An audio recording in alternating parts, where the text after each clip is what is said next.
Boy, what sewer did you crawl out of this morning?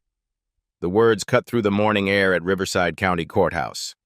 Bailiff Thomas Mitchell stood blocking the main entrance, arms crossed, glaring down at the well-dressed black man in the navy suit. David Richardson stopped on the marble steps. Around them, other visitors slowed their pace, heads turning toward the confrontation. Mitchell stepped closer, his badge catching the sunlight. This courthouse is for decent people, not street trash like you. He jabbed his finger toward David's chest. The dumpster behind the building is where you belong.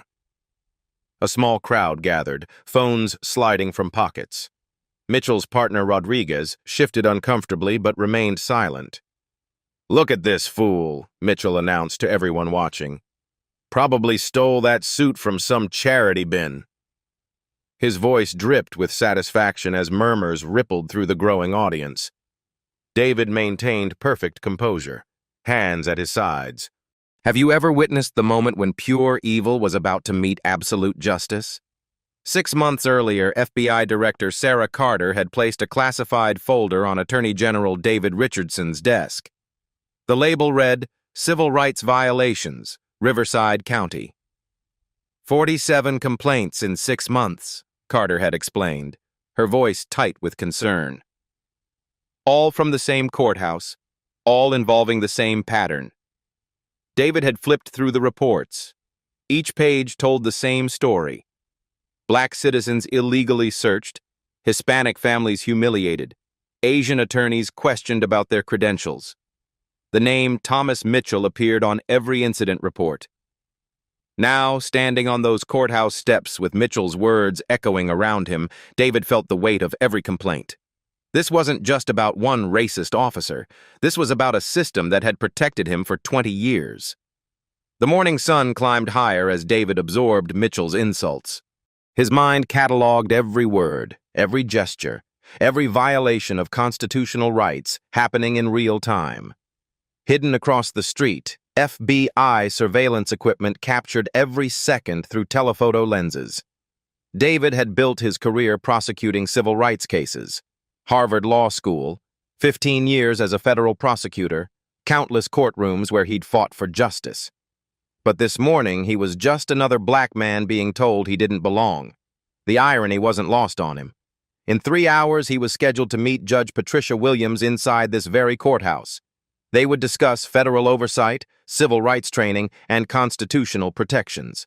Williams had no idea her 9 a.m. appointment was currently being humiliated on her front steps. David's phone buzzed in his pocket. A text from his wife, Sarah. "Good luck with the courthouse inspection today. Love you." She was performing surgery at Children's Hospital, saving lives while her husband endured racial slurs. Their teenage daughter had asked him last night, "Dad, why do you have to go undercover? Can't you just walk in and fix things?" David had explained, "Sometimes, sweetheart, you have to let people show you who they really are." The courthouse loomed above them, its marble columns representing justice, equality, constitutional protection. Yet here on its steps, those principles meant nothing to Thomas Mitchell.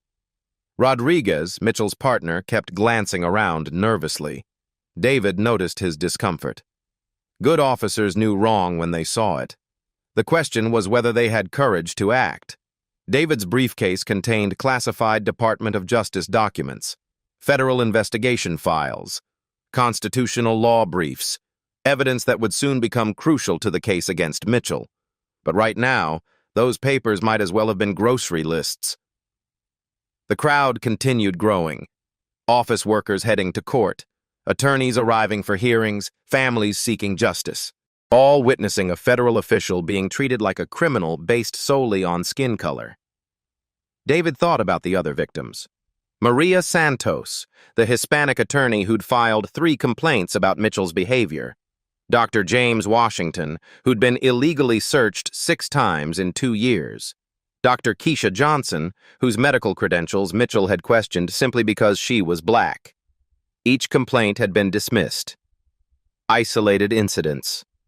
Misunderstandings. Lack of evidence. The system had protected Mitchell while his victims suffered in silence. But today was different. Today, the Attorney General of the United States was experiencing firsthand what those 47 complainants had endured, and unlike them, David had the power to ensure justice would finally be served. The FBI surveillance van looked like any other utility vehicle. Inside, Agent Morrison monitored multiple camera feeds, recording everything in high definition. Every angle covered, every word documented, every constitutional violation preserved for federal court. Mitchell's behavior wasn't random. 20 years of complaints painted a clear picture: systematic racism, abuse of authority, violation of civil rights under color of law, federal crimes carrying up to 10 years in prison. David checked his watch. 8:22 a.m. In 38 minutes, Judge Williams would take the bench. In 45 minutes, she would wonder where Attorney General Richardson was for their meeting. In 50 minutes, she would discover he'd been arrested by the very officer they were investigating.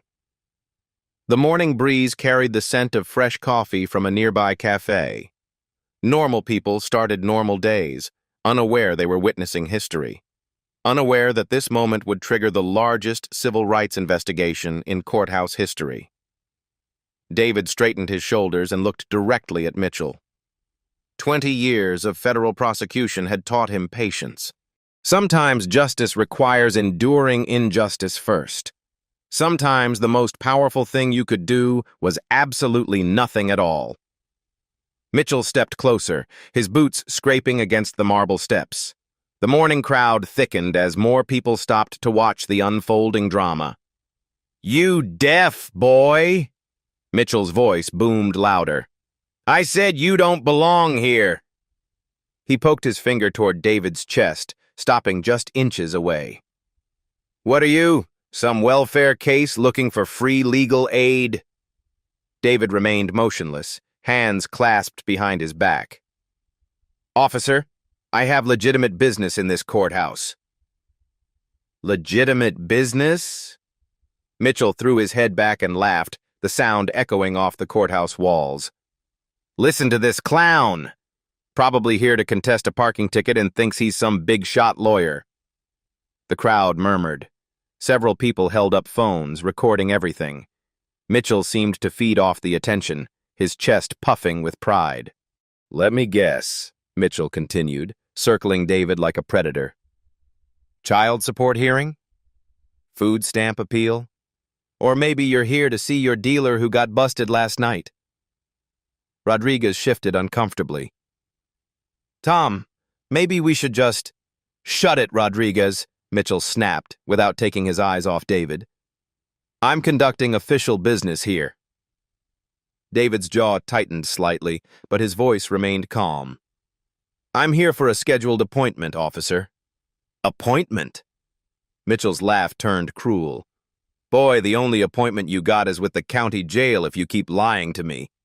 He gestured broadly to the watching crowd. "You see this, folks? This is what happens when these people get ideas above their station." A middle-aged white woman in the crowd frowned. "Officer, this seems excessive." Mitchell whirled toward her. "Ma'am, please step back. This individual is exhibiting suspicious behavior and may be armed." David's eyes flashed. "I am not an armed officer, and I am not exhibiting suspicious behavior." "That's not your call to make, street rat," Mitchell snarled. 20 years I've been protecting this courthouse from lowlifes exactly like you." He turned back to the crowd. "You good people pay taxes so I can keep the trash out." An elderly black man in the crowd shook his head in disgust. A young Hispanic woman started typing rapidly on her phone. The scene was spreading across social media in real time. "You know what I think?" Mitchell continued, his voice rising. "I think you're casing this building, planning something, looking for wealthy lawyers to rob." He pointed at David's suit. "That jacket probably fell off a truck, or maybe you mugged some poor businessman for it." The crowd grew larger. Office workers delayed their commutes to watch. Attorneys paused on their way to hearings. The courthouse steps became an amphitheater for Mitchell's performance. "Tom," Rodriguez whispered urgently, This is getting out of hand. Out of hand? Mitchell spun around. You think protecting our community is out of hand? You think keeping criminals away from innocent people is excessive? He gestured wildly at David. Look at him, Rodriguez. Does he look like he belongs here? David maintained his composure, but inside he was cataloging every civil rights violation. False detention, racial profiling, public humiliation. Each action would become evidence in federal court. Mitchell pulled out his radio. Dispatch, this is Mitchell at the main entrance. I've got a potential troublemaker refusing to comply with lawful orders. Officer Mitchell, David said quietly, you have not given me any lawful orders. Lawful orders? Mitchell's face reddened. How about this for a lawful order? Tell me what you're really doing here. And don't give me any more lies about appointments. I told you the truth, officer. The truth? Mitchell's voice cracked with disbelief. The truth is, you're probably on parole and violated your terms. The truth is, you probably have warrants out for your arrest. The truth is, you saw this courthouse and thought you could scam some bleeding heart lawyer out of money. A well-dressed attorney in the crowd spoke up. Officer, I've been watching this entire interaction. This gentleman has done nothing wrong. Mitchell whirled toward the attorney. Counselor, unless you want to be charged with interfering in a police investigation, I suggest you move along. The attorney didn't back down. This is harassment, officer. Pure and simple. Harassment. Mitchell's voice rose to a shout. I'll show you harassment. He turned back to David. Turn around, hands against the wall, spread your legs. Now! The crowd gasped. Rodriguez stepped forward. Tom, you can't just... I can do whatever I damn well please, Mitchell shouted. This is my courthouse, my jurisdiction, my rules. 20 years I've been keeping the peace here, and some street thug isn't going to change that. David looked directly into Mitchell's eyes. Officer, what you're doing is illegal. Illegal? Mitchell's face contorted with fury. You're going to lecture me about the law, you piece of garbage? I've forgotten more about law enforcement than you'll ever learn living in whatever slum you crawled out of. A news van pulled up across the street. Reporter Susan Carter jumped out with her cameraman, immediately recognizing a developing story. Her producer had been monitoring police scanners and social media reports about a confrontation at the courthouse. Mitchell noticed the media attention and seemed to relish it even more. Perfect timing, he announced. Channel 7 can document how we handle troublemakers in this county. Maybe other criminals will think twice before trying to infiltrate our justice system. He grabbed David's shoulder roughly. Turn around. Now. Before I make this a lot worse for you and add resisting arrest to your charges. David complied slowly, placing his hands against the courthouse wall. The marble felt cool against his palms. Behind him, he could hear phones clicking, recording his humiliation for the world to see. Spread your legs wider, Mitchell commanded. Arms higher. Act like you've done this before, because I guarantee you have. Probably got arrested more times than I can count. Mitchell began patting David down aggressively, his hands rough and invasive. What have we got here? He reached into David's jacket pocket and pulled out his wallet. Let's see what kind of fake ID this clown is carrying. Probably stolen from some poor victim. David's briefcase sat on the ground, legal documents scattered by the morning wind. Mitchell kicked it dismissively. Probably stolen paperwork. These types always pretend to be something they're not. Fake business cards, forged documents, stolen briefcases. Officer! The same attorney in the crowd called out. This appears to be racially motivated harassment. Mitchell spun around, his face twisted with rage. Racially motivated? I treat all criminals the same regardless of color. This has nothing to do with race and everything to do with criminal behavior. He gestured wildly at David. Look at him. Expensive suit he probably stole. Fancy briefcase full of fake documents. Coming to my courthouse trying to run some kind of scam. The attorney held up his phone. "I'm recording this entire incident for legal purposes." "Good," Mitchell shouted. "Record away. Let everyone see how we handle suspicious characters who don't know their place. Let the whole world watch real police work in action." He turned back to David, his voice dropping to a menacing whisper. "You picked the wrong courthouse on the wrong day, boy. I'm going to make sure you remember this lesson for the rest of your miserable life." David felt Mitchell's breath on his neck. The scent of stale coffee and morning aftershave filled his nostrils. 20 years of federal prosecution experience told him to end this immediately. But 47 civil rights complaints told him to let Mitchell expose himself completely.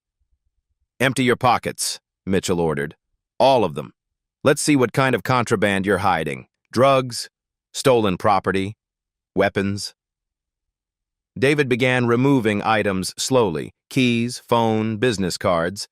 Mitchell examined each item suspiciously, as if expecting to find evidence of criminal activity. "These business cards are blank," Mitchell announced to the crowd. "Probably planning to forge fake credentials." Classic criminal behavior. He tossed them on the ground dismissively.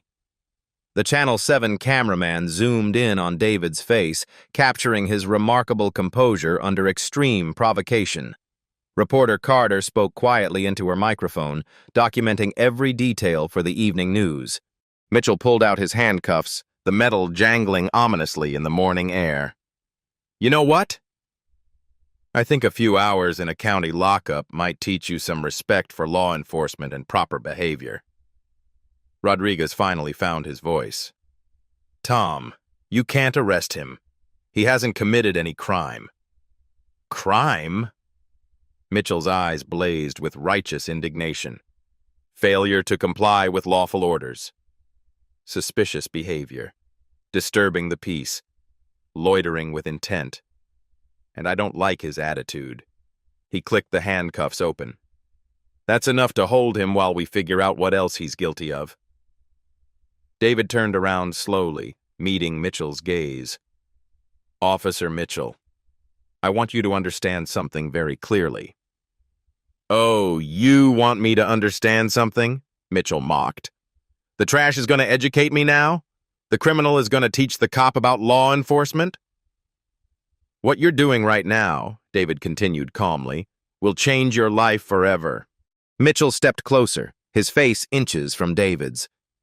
"The only thing changing is your address, boy. From whatever rat hole you crawled out of to a nice cold jail cell where you belong." He grabbed David's wrist roughly, forcing it behind his back. The handcuff clicked shut with a metallic snap that seemed to echo across the courthouse steps. "Ladies and gentlemen," Mitchell announced to the watching crowd, "this is how we maintain law and order in Riverside County. This is how we protect decent citizens from predators and criminals."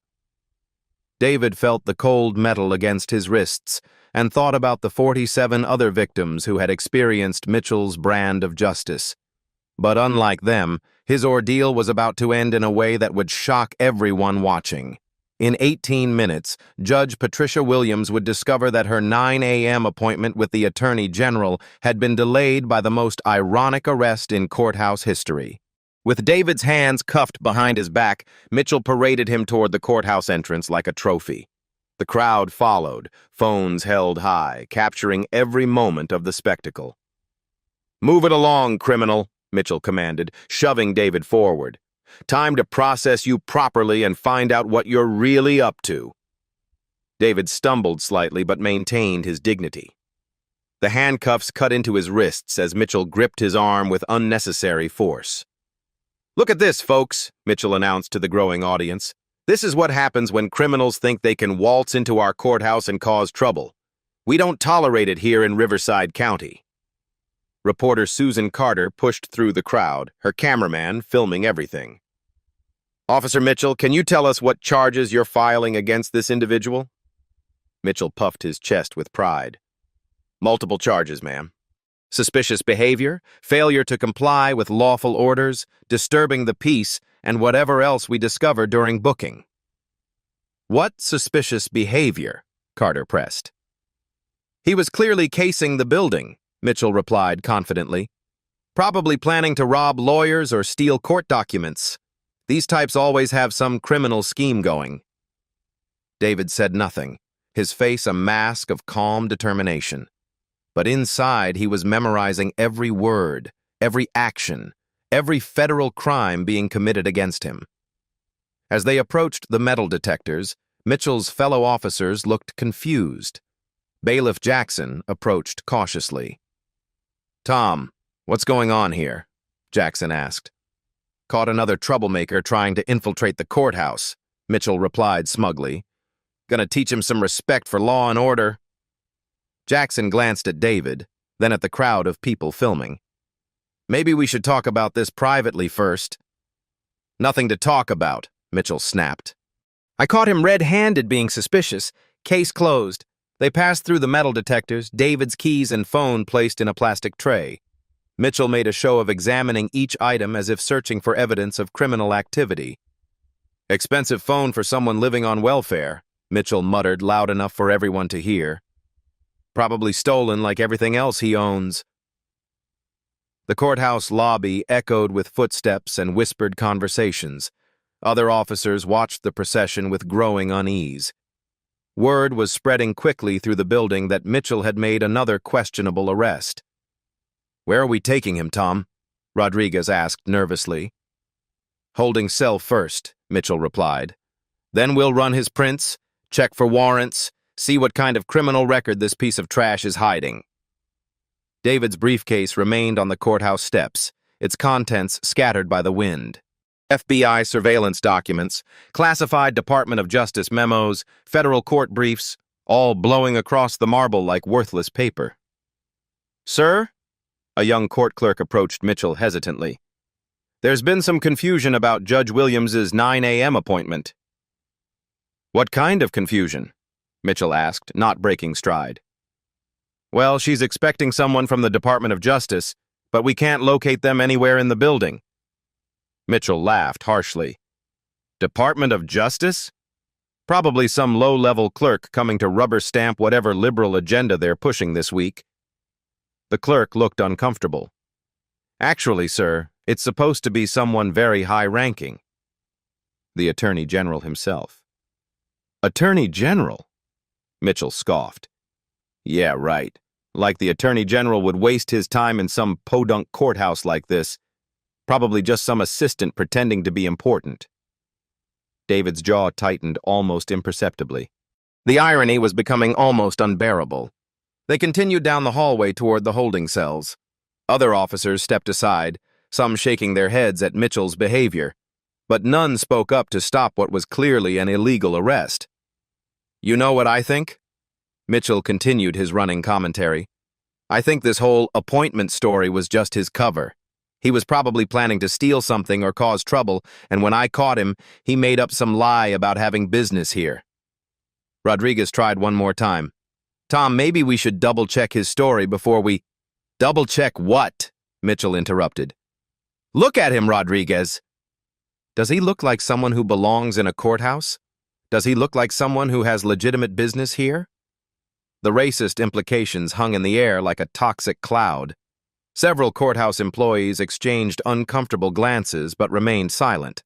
"Besides," Mitchell continued, "even if he did have some appointment, which I seriously doubt, he was still acting suspicious, still refused to follow my orders, still showed disrespect for law enforcement." They reached the holding area. Mitchell produced a large ring of keys, selecting one for the cell door. The metal hinges creaked as it swung open. "Your luxury accommodations await," Mitchell announced sarcastically. "Hope you're comfortable, because you might be here for a while." David stepped into the cell without resistance. The space was small and cramped, with concrete walls and a metal bench, the smell of disinfectant mixed with decades of fear and desperation. "Make yourself at home, criminal," Mitchell sneered. "I'll be back after I run your prints and see what kind of rap sheet you're hiding." As Mitchell turned to leave, David spoke quietly. "Officer Mitchell." "What now?" Mitchell spun around, clearly annoyed. "I want you to remember this moment," David said calmly. "Remember exactly how you're treating me. Remember every word you've said, every action you've taken. Mitchell's face reddened. Is that some kind of threat? It's not a threat, David replied. It's advice. Because in about 15 minutes, you're going to wish you had treated me very differently. 15 minutes. Mitchell laughed mockingly. In 15 minutes, you'll still be a nobody sitting in my jail cell, and I'll still be the one with the badge and the authority. He slammed the cell door shut with a metallic clang that echoed through the holding area. The sound seemed to punctuate Mitchell's victory over another victim. Rodriguez, start the paperwork, Mitchell ordered. Book him for everything we discussed, and make sure to note his threatening behavior and uncooperative attitude. Rodriguez hesitated. Tom, I really think we should... Think? Mitchell cut him off. I'm not paying you to think, Rodriguez. I'm telling you to do your job, process the prisoner. As they walked away from the holding cells, Mitchell's radio crackled to life. All units, be advised we have a media presence at the courthouse. Channel 7 News is requesting comments on an arrest situation. Mitchell grabbed his radio eagerly. This is Mitchell. Tell Channel 7 they can interview me about proper law enforcement procedures and how we maintain security at this courthouse. Copy that, Mitchell. Also, Judge Williams is asking about the status of her 9 a.m. appointment. She says the Attorney General's office hasn't checked in yet. Mitchell rolled his eyes. Tell Her Honor that whoever she's expecting probably got lost or forgot about the meeting. These federal types aren't exactly reliable. Back in his cell, David sat quietly on the metal bench. Through the small window, he could see courthouse employees rushing around, clearly concerned about something. Phone calls were being made, supervisors were being contacted. The irony was almost poetic. 20 years of civil rights violations had led Mitchell to this moment, arresting the one person in America with the power to end his career permanently. David checked his watch. 8:47 a.m. In 13 minutes, Judge Williams would realize her appointment with the Attorney General was missing. In 14 minutes, she would begin making calls. In 15 minutes, the truth would begin to emerge, and Thomas Mitchell's world would come crashing down. Outside the holding area, Courthouse Administrator Jennifer Walsh was frantically calling the Attorney General's office. This is the Riverside County Courthouse. We're supposed to have a meeting with Attorney General Richardson at 9 a.m., but we can't locate him anywhere. The voice on the other end was confused. He left Washington yesterday evening as scheduled. He should definitely be there by now.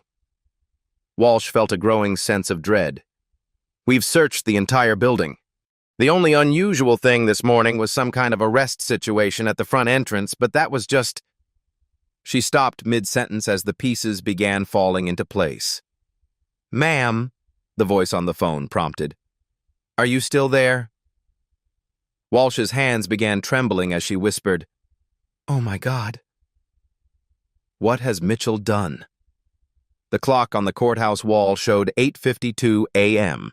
In 8 minutes, the most powerful law enforcement official in America would be revealed as the man sitting in Thomas Mitchell's jail cell. And Mitchell had no idea his career was about to end in the most spectacular fashion possible. The FBI surveillance van across the street had captured everything. Every racist comment, every illegal action, every federal crime committed in broad daylight. The evidence was overwhelming and undeniable. Justice was coming. And it was going to be swift, decisive, and absolutely devastating. At exactly 8:58 a.m., Judge Patricia Williams emerged from her chambers in full judicial robes, expecting to greet the Attorney General for their scheduled meeting. Instead, she found Courthouse Administrator Jennifer Walsh running toward her, face pale with panic. Your Honor, we have a serious problem, Walsh gasped. What kind of problem, Jennifer? Judge Williams asked, checking her watch. I think Officer Mitchell may have arrested Attorney General Richardson, Walsh whispered. Judge Williams stopped dead. That's impossible. Well-dressed black man, navy suit, briefcase full of legal documents. Mitchell arrested someone matching that description 40 minutes ago. The blood drained from Judge Williams's face. She strode purposefully toward the holding area, her robes billowing behind her. In holding cell B, David sat calmly on the metal bench. 8:59 a.m. Right on schedule. Footsteps echoed through the corridor. David looked up to see Judge Williams hurrying toward his cell, her face filled with horror and disbelief. Mitchell appeared from around the corner, looking confused. "What's going on?" "Nobody authorized access to my prisoner." Judge Williams turned slowly to face Mitchell. "Your prisoner?" "Yes, Your Honor. Arrested him for suspicious behavior. Real troublemaker." Judge Williams stepped closer to the cell, studying David's face. Recognition dawned in her eyes. "Attorney General Richardson?" she said softly. "Sir, is that really you?" The words hit Mitchell like a physical blow. He stumbled backward, his face draining of all color. "Attorney General?" Mitchell's voice cracked. "That's impossible. He's just some." "Somewhat, Officer Mitchell?" Judge Williams's voice cut like a blade. David stood slowly, maintaining perfect composure despite the handcuffs. "Good morning, Judge Williams. I apologize for the delay in our meeting." Mitchell's legs nearly gave out. He gripped the wall for support, mouth opening and closing speechlessly. "Sir," Judge Williams said, her voice filled with mortification, "I am deeply sorry for this treatment. This is absolutely unacceptable." "Judge Williams," David replied calmly, "would you please have Officer Mitchell remove these handcuffs?" "Officer Mitchell!" "Remove those handcuffs immediately." Mitchell's hands shook violently as he fumbled for his keys. They clattered to the floor twice before he managed to unlock the cell and approach David with trembling fingers. "Sir, I didn't know." Mitchell stammered as he worked the cuffs. "You don't look like... I thought you were..." "I was what, Officer Mitchell?" David's voice remained steady, but his eyes were steel. "I made a mistake," Mitchell whispered, the handcuffs finally clicking open. "A mistake?" David rubbed his wrists.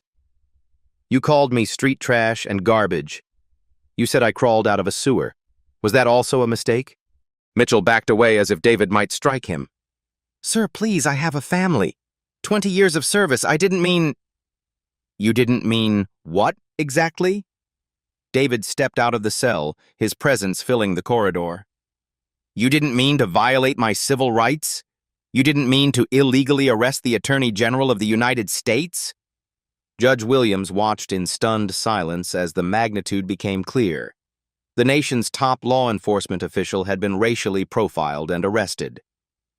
"Sir," Judge Williams said quietly, "how can we possibly make this right?" "Judge Williams, this represents exactly why I came here today."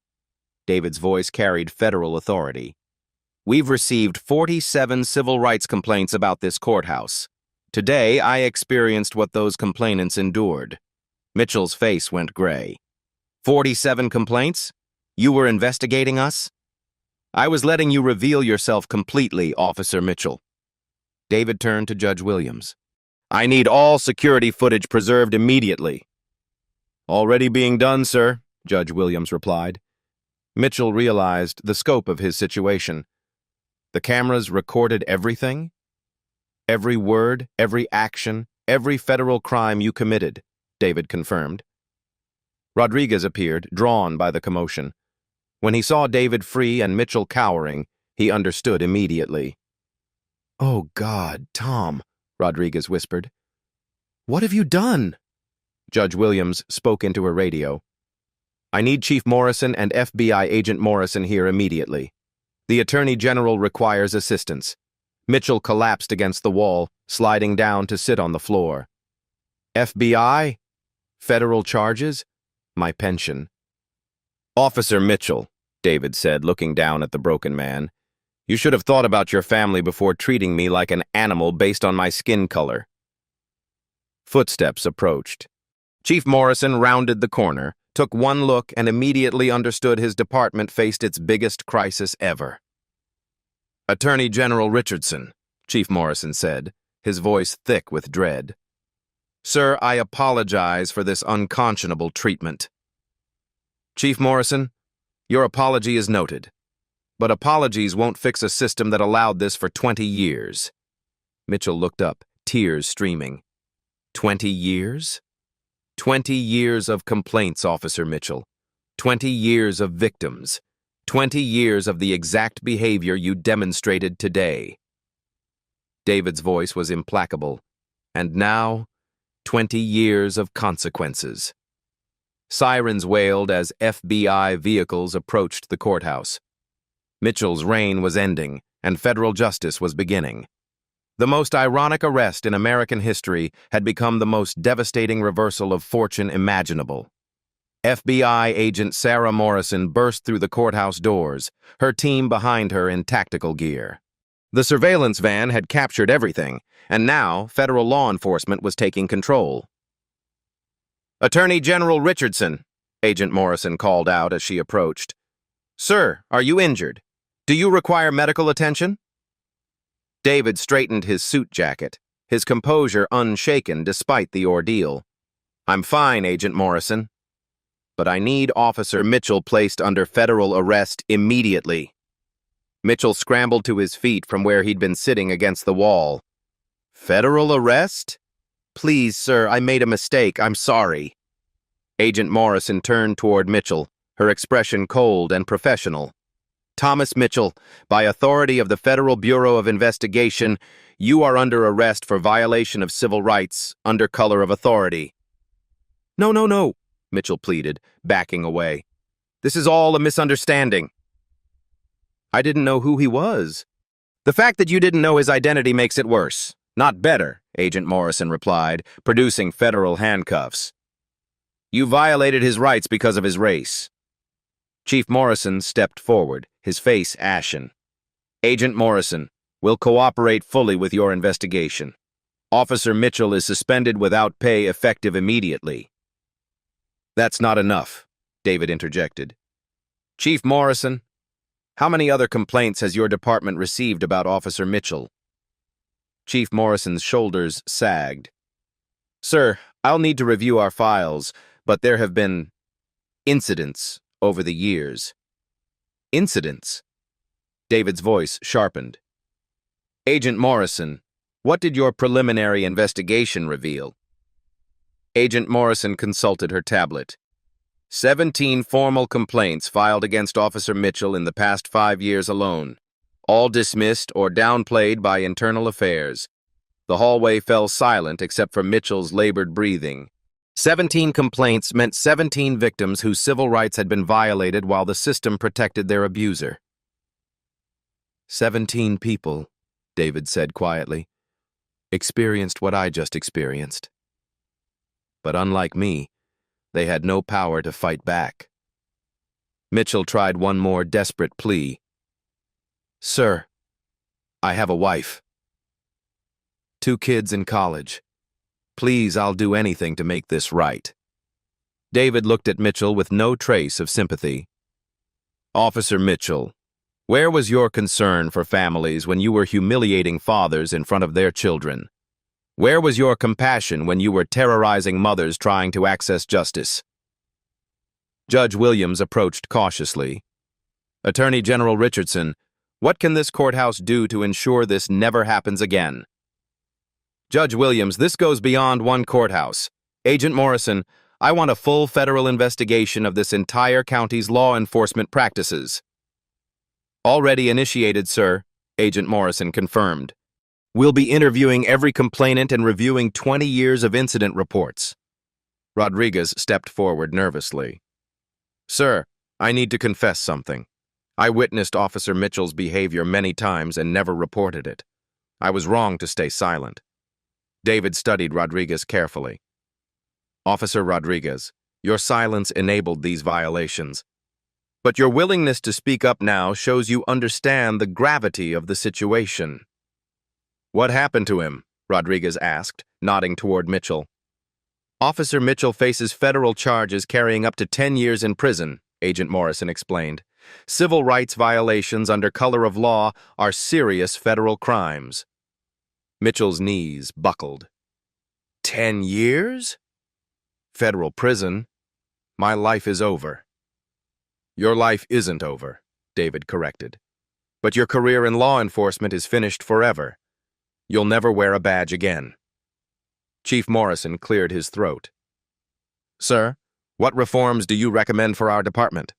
Comprehensive civil rights training for every officer, civilian oversight board with federal authority, body cameras for all personnel, reviewed weekly.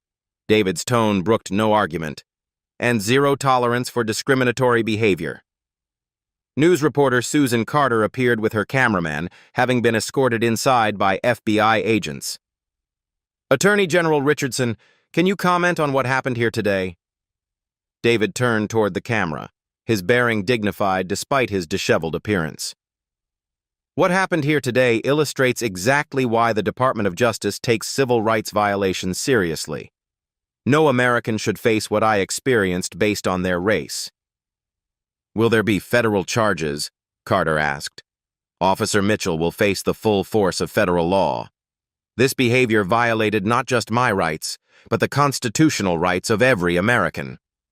Mitchell was led away in federal handcuffs, his 20-year career ending in the most humiliating way possible. Other courthouse employees watched in stunned silence as their colleague became a federal prisoner. Agent Morrison, David continued, I want every victim of Officer Mitchell's abuse contacted immediately. They deserve to know that justice is finally being served. Already in progress, sir. We've identified 23 individuals who filed complaints over the years. The magnitude was staggering. 23 people had experienced racial profiling and abuse while the system failed them completely. This courthouse will become a model for civil rights protection, David announced. What happened here today will never happen again, anywhere in America, if I have anything to say about it. As Mitchell disappeared around the corner in federal custody, his victims finally had their vindication. The system that had protected him for 20 years had just delivered the ultimate justice. Federal consequences for federal crimes. Swift, decisive, and absolutely final. 6 weeks later, the federal courthouse in Los Angeles buzzed with unprecedented media attention. The United States versus Thomas Mitchell had become the most closely watched civil rights case in years. Federal District Attorney Rebecca Torres stood before a packed courtroom, her voice carrying the weight of constitutional authority. Ladies and gentlemen of the jury, this case represents everything wrong with unchecked power and systematic racism in law enforcement. The prosecution table was loaded with evidence. Security footage from multiple angles, cell phone videos from 47 witnesses, FBI surveillance recordings capturing every racist comment. 20 years of complaint files that had been buried by a corrupt system. Mitchell sat at the defense table looking haggard and defeated. His expensive attorney had tried everything to minimize the charges, but the evidence was overwhelming and undeniable. Your Honor, Torres continued, the defendant didn't just violate Attorney General Richardson's civil rights. Our investigation revealed a 20-year pattern of systematic abuse against minority citizens. Judge Robert Carter presided over the federal trial with stern authority. Counselor, please present your evidence to the jury. The first piece of evidence was the security footage from that morning at Riverside County Courthouse. The jury watched in stunned silence as Mitchell called David garbage and street trash before illegally arresting him. Several jurors shook their heads in disgust. The racist language was undeniable, captured in high definition for federal court. Now, Torres said, let's hear from the other victims who weren't fortunate enough to be the Attorney General. Maria Santos took the witness stand, her voice steady but emotional. Officer Mitchell subjected me to racial slurs every time I appeared in court. He called me illegal and questioned my right to practice law despite being born in California. Dr. James Washington followed, describing 6 illegal traffic stops in 2 years. Mitchell searched my car every time, claiming I fit a description. He never found anything because I had done nothing wrong. He targeted me because I was a successful black man driving through his county. Dr. Keisha Johnson's testimony was particularly damning. Mitchell questioned my medical credentials in court, demanding proof I was a real doctor. He treated me like a fraud until the judge intervened. The pattern was clear and systematic. Mitchell had targeted minorities for 20 years while the system protected him. When David took the witness stand, the courtroom fell completely silent. Here was the nation's top law enforcement official describing his own violation at the hands of a racist cop. Officer Mitchell didn't see a fellow American that morning, David testified. He saw a threat to his worldview. He saw someone who, in his mind, didn't deserve basic human dignity. "How did this incident affect you personally, Mr. Attorney General?" Torres asked. "It reminded me why civil rights enforcement exists, but more importantly, it reminded me that without my position of power, I would have been just another victim in Mitchell's 20-year reign of terror." The defense attorney tried desperately to minimize the damage. "Your Honor, my client made errors in judgment, but he's not a racist. He was simply doing his job protecting the courthouse." Torres demolished that argument instantly. Protecting the courthouse from what? A well-dressed man trying to enter through the public entrance? The only thing Officer Mitchell was protecting was white supremacy. FBI Agent Morrison testified about the comprehensive federal investigation. "We documented 112 separate civil rights violations spanning Officer Mitchell's entire career. The pattern is undeniable." Computer forensics expert Dr. Amanda Roberts explained how the FBI had analyzed 20 years of arrest records. Officer Mitchell arrested minorities at a rate 400% higher than his colleagues. The statistical analysis proves systematic racial targeting. The evidence mountain grew daily. Internal affairs files showing complaints dismissed without investigation. Witness statements from fellow officers who saw Mitchell's racism but stayed silent. Audio recordings of racist jokes and comments from courthouse break rooms. Mitchell's pathetic attempt to testify in his own defense backfired spectacularly. "I never meant to hurt anyone," Mitchell claimed from the witness stand. "I treated everyone the same way." Torres played video evidence showing Mitchell calling white attorneys sir and counselor while calling minorities boy and worse.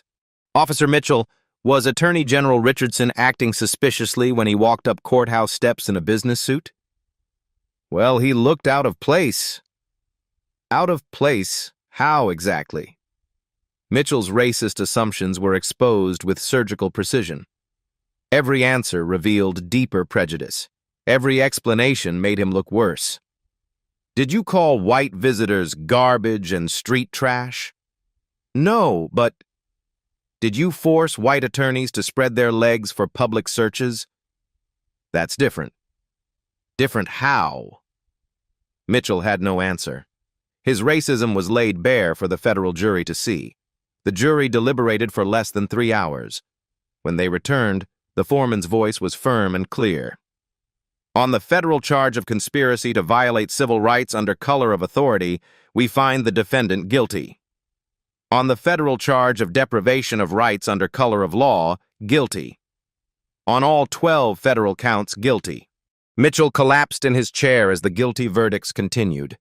His wife sobbed in the gallery. His children hung their heads in shame. 2 weeks later, at sentencing, Federal Judge Carter showed no mercy. "Mr. Mitchell, you wore the badge of law enforcement while violating the very laws you swore to uphold. You terrorized innocent citizens based solely on their race. You betrayed every principle of American justice." Mitchell's attorney pleaded for leniency. "Your Honor, my client has lost everything. His career, his pension, his reputation. He should have considered those consequences before choosing racism over constitutional duty," Judge Carter replied coldly. "Thomas Mitchell, I sentence you to 8 years in federal prison, followed by 3 years of supervised release. You are permanently banned from law enforcement and will undergo mandatory bias counseling." The gavel fell with finality. 8 years in the same federal system Mitchell had claimed to serve. But the justice didn't stop with Mitchell's conviction. David had promised systematic change, and he delivered. The Richardson Federal Civil Rights Protection Act passed Congress with bipartisan support. federal oversight expanded to 127 jurisdictions nationwide. Mandatory bias training became federal law for all courthouse personnel. Riverside County implemented revolutionary reforms.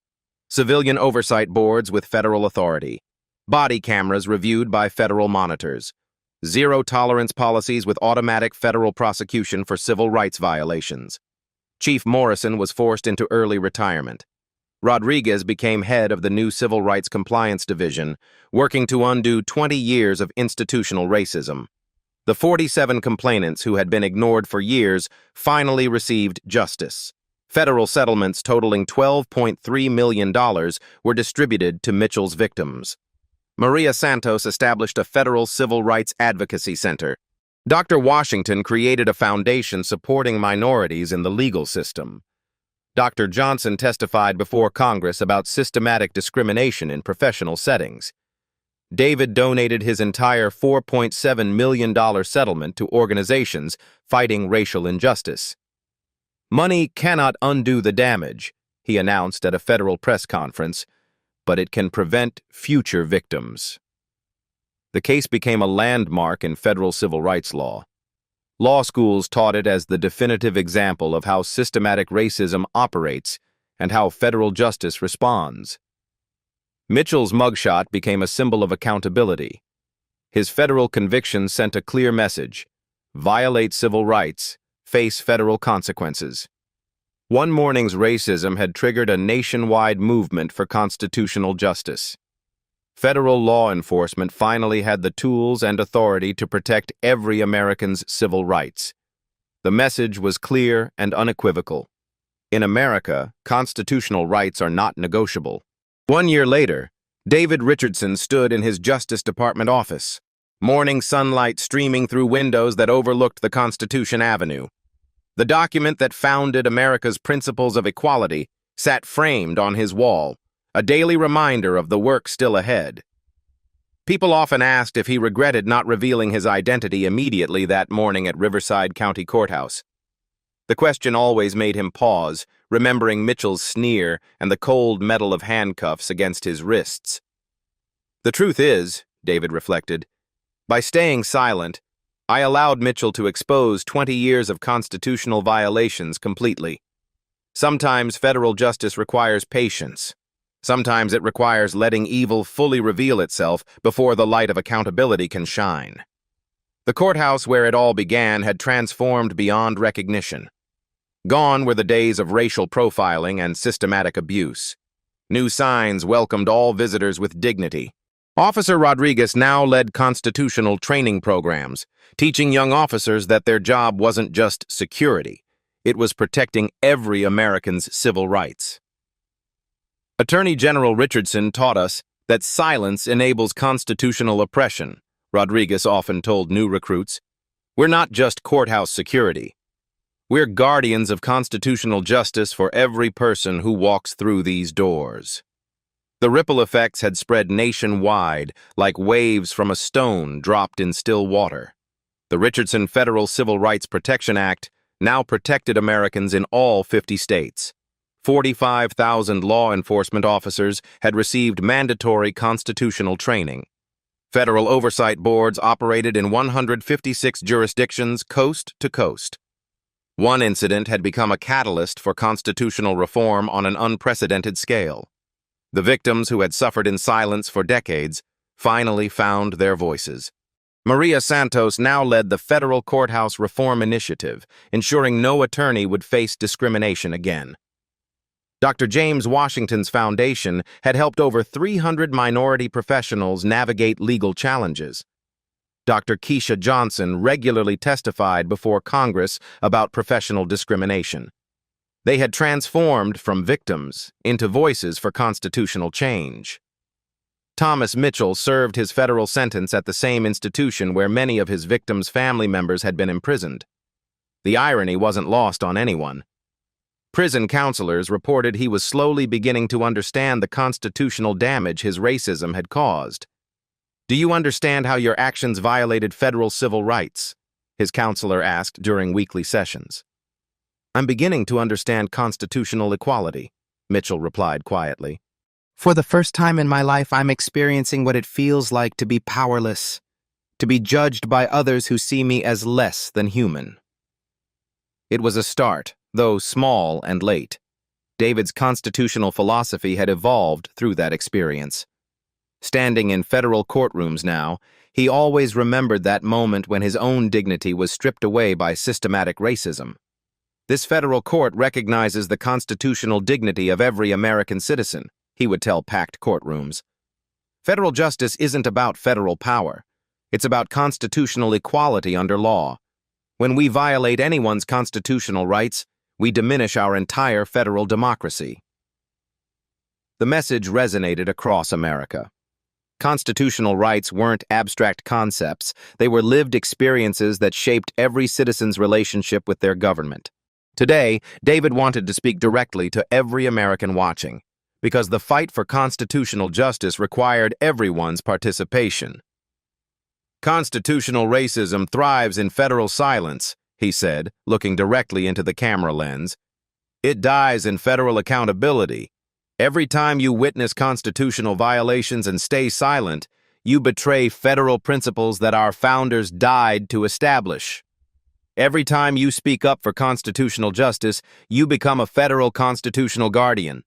The question isn't whether constitutional racism exists in America. We know it does. The question is, will you defend the Constitution when you see it under attack? The call to action was clear and urgent. Constitutional justice required active participation from every citizen. Share this constitutional story, David continued. Not for views or social media likes. Share it because somewhere right now someone's constitutional rights are being violated. Share it because your federal voice might break someone's constitutional silence. Your voice might save someone from experiencing what I experienced that morning. Subscribe if you believe in constitutional justice. Follow if you believe in federal civil rights protection for every American citizen. But the most important question remained unanswered, hanging in the air like a challenge to every viewer's conscience. Here's what I want you to think about tonight, David said, his voice carrying the weight of federal authority and moral conviction.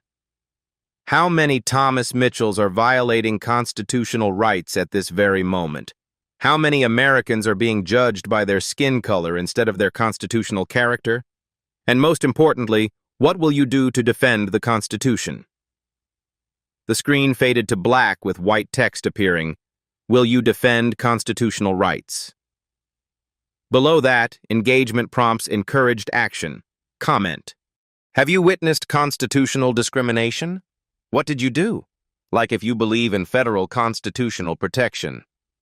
Share to spread constitutional awareness nationwide.